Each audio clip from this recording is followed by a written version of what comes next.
Huli sa CCTV ang pagtakas ng isang motoristang nagpagasolina nang hindi nagbabayad. Yan at iba pang nahuli cam na pagnanakaw sa balitang hatid ni Tina Panganiban Perez. Bandang 2:00 ng madaling araw sa Marcos Highway, Antipolo, Rizal, nagpagasolina ang isang puting kotse. Ayon sa nag-upload ng video, pagkakarga ng gasolina ang aabot sa 2,500 piso, humarurot palayo ang kotse.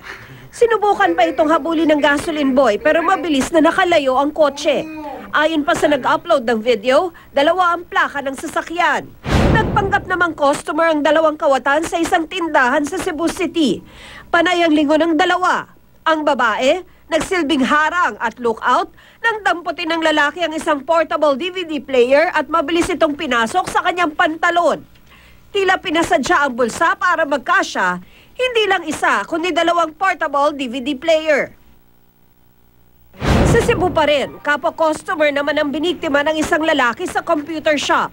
Umupo ang salarin sa likuran ng biktima, nagkunwaring may kausap sa telepono habang kinakapa ang bag ng babaeng abala sa pagko-computer. Nadukot ng kawatan ang wallet ng babae. Bago tumakas, sinili pa ng magnanakaw kung magkano ang laman.